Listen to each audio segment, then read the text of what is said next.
নমস্কার। আমি আগের দিন একটা ছোট্ট করে ভিডিও করেছিলাম। চাটুর্যে পরিবার বলে একটা এই আমাদের মতো এরকম একটা মিডিয়া, যারা একটা ভিডিও করে যোগেন্দ্রনাথ মণ্ডলকে অত্যন্ত নিন্দামন্দ করেছিলেন, খারাপ কথা বলেছিলেন, বিশ্বাসঘাতক থেকে শুরু করে সমস্ত কথা বলেছিলেন। তার একটা অংশের আলোচনা আমি করেছিলাম বা জবাব আমি আমার মতো করে বলেছিলাম। চাটুর্যে পরিবারের ওই যে ভিডিও, তার একটা বড় অংশ ছিল 47 সালে সিলেটে যে গণভোট হয়েছিল, সেই গণভোটে যোগেন্দ্রনাথ মণ্ডলের ভূমিকা নিয়ে অনেক সমালোচনা ছিল। সমালোচনা বলা ঠিক নয়, কুৎসা প্রচার হয়েছিল ওই ভিডিওটাতে। তো আমি এই ভিডিওটাতে সিলেট গণভোটের বিষয়ে যোগেন্দ্রনাথ মণ্ডল এবং এই গণভোট সম্পর্কে সাধারণভাবে 2-5 মিনিটের মধ্যে কিছু কথা বলবো। সেটা শুধু চাটুর্যে পরিবারের ওই ভিডিওর জবাবটা নয়, আমার ধারণা যে সিলেট গণভোট সম্পর্কে আমাদের সমাজের মানুষের অনেকের খুব স্বচ্ছ ধারণা নেই। এই ধারণাটাও খানিকটা তৈরি হবে। ওই ভিডিওটাতে, শুধু ওই ভিডিওতে নয়, আমাদের এই গোটা সমাজে এরকম একটা ধারণা, কথা প্রচার আছে যে এই যে সিলেট পাকিস্তানের মধ্যে চলে গেল গণভোটে, আসামের সাথে যুক্ত না হয়ে, এর জন্য মূল দায়ী হলো যোগেন্দ্রনাথ মণ্ডল। তো এ ব্যাপারে আমার শুধু সোজাসুজি একটাই জবাব, যে তাহলে ভারতবর্ষের এই যে বড় বড় হিন্দু নেতা সারা ভারত জুড়ে, বাংলা জুড়ে, আসাম জুড়ে, তারা কি গণভোটের সময় গালে লজেন্স দিয়ে বসেছিলেন? তাদের কি ভূমিকা ছিল?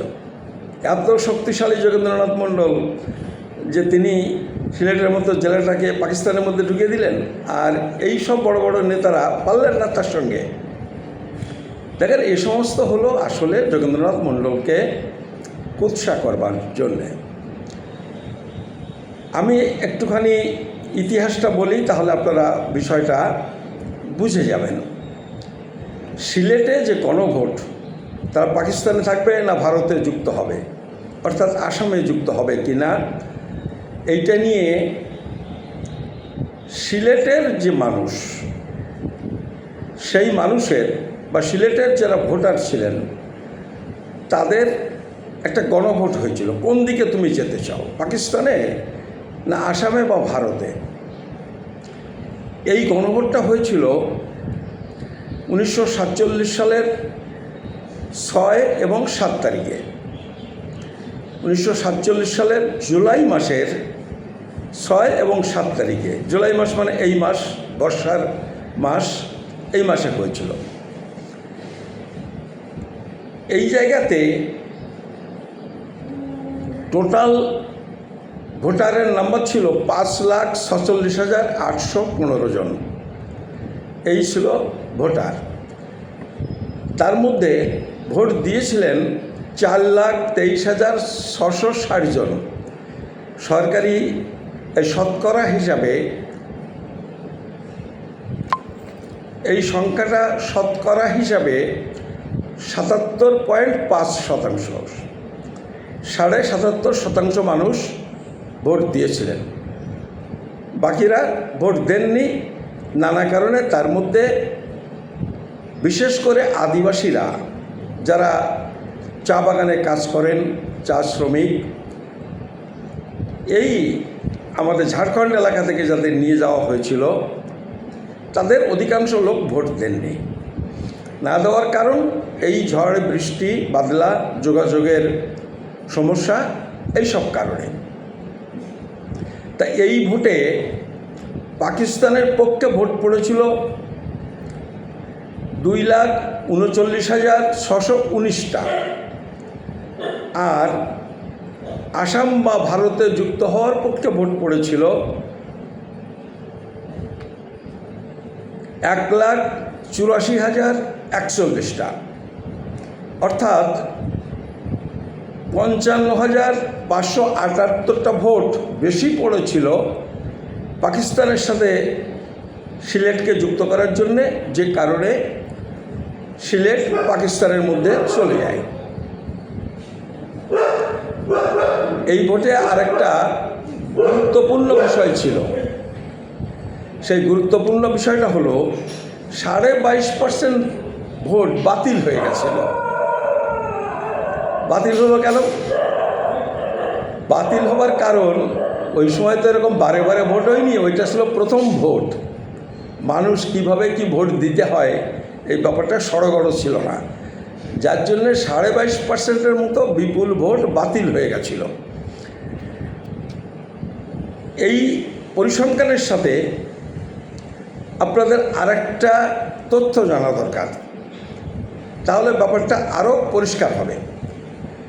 এই যে ভোটারের কথা বললাম, এর মধ্যে মুসলিম ভোটার ছিল 3,11,707 জন, আর অমুসলিম যারা হিন্দু, খ্রিস্টান, বৌদ্ধ সব মিলে তারা ছিলেন 2,35,808 জন। শতকরা হিসাবে কি হয়? শতকরা হিসাবে হয় মুসলিম ভোটার মোট ভোটারের 57%, আর অমুসলিম ভোটার মোট ভোটারের 43% ছিলেন। এইবার পাকিস্তান আর ইন্ডিয়ার প্রশ্ন, সেখানে 57% মুসলমান। আপনারা স্বাভাবিকভাবে বুঝতে পারছেন যে সেই সময় মুসলমানরা, সাধারণ নিয়মে বুঝতে পারছেন সেই সময় মুসলমানরা স্বাভাবিকভাবে পাকিস্তানের পক্ষে ছিলেন। তা 57% ভোটার যে জেলার মুসলমান, তাদের স্বাভাবিকভাবেই পাকিস্তানের পক্ষে ভোট দেওয়ারই কথা ছিল, এবং সেটাই হয়েছিল। এই জায়গাতে যোগেন্দ্রনাথ মণ্ডলের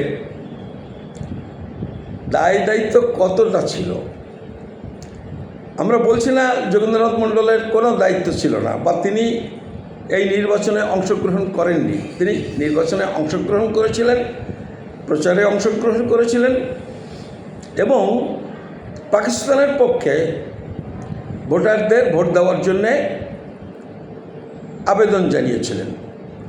তা এইটা ছাড়া যোগেন মণ্ডলের কী করার ছিল?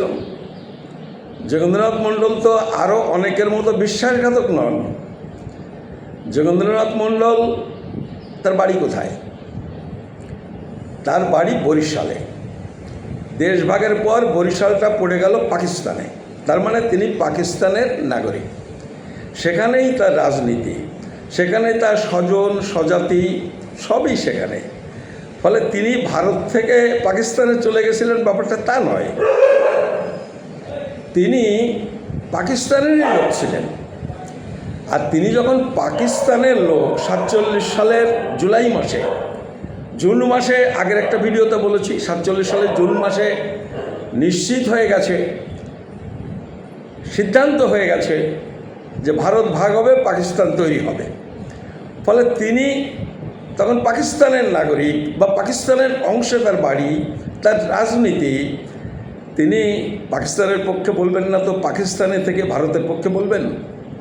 তিনি কি এত বড় গদ্দার? এই গদ্দারি তিনি করেননি। কিন্তু আপনি বলুন তো দেখি, শ্যামাপ্রসাদ মুখার্জির, তার নামটা তো খুব হয় বাংলার ক্ষেত্রে, তিনি অনেক কিছু করেছিলেন। শ্যামাপ্রসাদ মুখার্জি কদিন গেছিলেন ওখানে প্রচার করতে যে সিলেটটাকে ভারতের মধ্যে রাখতে হবে? গেছিলেন? আদৌ যাননি। জওহরলাল নেহেরু প্রচারে এসেছিলেন যে সিলেটটাকে ভারতের মধ্যে আনতে হবে? আসেননি। বল্লভভাই প্যাটেল এসেছিলেন? আসেননি। কে গেছিলেন হিন্দুদের মধ্যে বড় নেতা যে আসামটাকে, এই সিলেটটাকে ভারতের মধ্যে রাখতে হবে? কেউ জাননি। কেন? এই কেনটাই হচ্ছে একটা বড় প্রশ্ন। এই প্রশ্নটা বুঝতে গেলে আসামের রাজনীতিটা বুঝতে হবে। আসামের বাঙালি এবং আসামে বাঙালি এবং অসমীয়াদের যে রাজনৈতিক টানাপোড়েন, এইটা বুঝতে হবে। সেই সময়ে আসামে কংগ্রেসের মুখ্যমন্ত্রী ছিলেন বরদলৈ, গোপীনাথ বরদলৈ। তিনি চাননি, এবং তার সূত্রে গোটা কংগ্রেসই চাননি যে সিলেটটা ভারতের অন্তর্ভুক্ত হোক। বরদলৈ কেন চাননি? তিনি চাননি সিলেট যদি ভারতের অন্তর্ভুক্ত হয়, আসামের অন্তর্ভুক্ত হয়, তাহলে ওখানে বাঙালিদের ক্ষমতা, কবজা প্রতিষ্ঠিত হবে। অসমীয়ারা সেখানে খুব একটা সুবিধা করতে পারবেন না। যে কারণে বরদলৈ মুখ্যমন্ত্রী হিসেবেও চাননি, অসমীয়ারাও চাননি, এবং তাদের অসন্তুষ্ট করবার জন্যে শ্যামাপ্রসাদ মুখার্জি থেকে কংগ্রেসের নেতৃবৃন্দও এই ব্যাপারে উঠে পড়ে লেগে ওটাকে ভারতের অন্তর্ভুক্ত করার জন্য প্রচারে নামেননি। ফলে এই সমস্ত ঘটনাগুলো না জেনে যোগেন্দ্রনাথ মণ্ডলকে দোষ দেওয়া, যোগেন্দ্রনাথ মণ্ডলের উপর দায় চাপিয়ে দেওয়া, এগুলোর কোনো অর্থ হয় না। অসমের যারা বাঙালি তারাও যোগেন্দ্রনাথ মণ্ডলকে দোষ দেন, তারা অন্যান্য নেতাদের দোষ দেন না, শ্যামাপ্রসাদ মুখার্জিরও দোষ দেন না, বা কংগ্রেসের নেতৃবৃন্দেরও দোষ দেন না, যোগেন্দ্রনাথ মণ্ডলকে দোষ দেন। কারণ তারা সত্যি অসুবিধার মধ্যে পড়েছেন সিলেটটা বাইরে পড়ার জন্য। এখন ওই বলে না, মাছ না পেয়ে ছিপে কামড়, ওই দায়ী করেন, সবাই মিলে যোগেন্দ্রনাথ মণ্ডলকে দায়ী করেন। কিন্তু বুঝতে হবে যোগেন্দ্রনাথ মণ্ডল বাড়ি বরিশাল, তার দেশ ছিল পাকিস্তান। ফলে একজন পাকিস্তানের নেতা হিসেবে তার জন্মভূমির জন্যে, তার দেশের জন্যে সিলেটটা যাতে পাকিস্তানের অন্তর্ভুক্ত করা হয়, এইটাই হচ্ছে স্বাভাবিক বিষয়। তার উল্টোটা করা হলো বিশ্বাসঘাতকতা, গদ্দারি। অথচ এই চাটুর্য পরিবার বলছে, জগন্নাথ মণ্ডলকেই বলছেন বিশ্বাসঘাতক, আর অন্যদের সম্পর্কে একটি কথাও বলছেন না। ফলে এই সমস্ত বিকৃত ইতিহাস, এইগুলো আজকে প্রকাশ হওয়া দরকার। আমি এই ছোট্ট ভিডিওতে যেটুকু পারলাম আপনাদের সামনে তুলে ধরলাম। আপনারা আরও বিস্তারিত জানতে হলে পড়াশোনা করুন, জানবেন। ধন্যবাদ।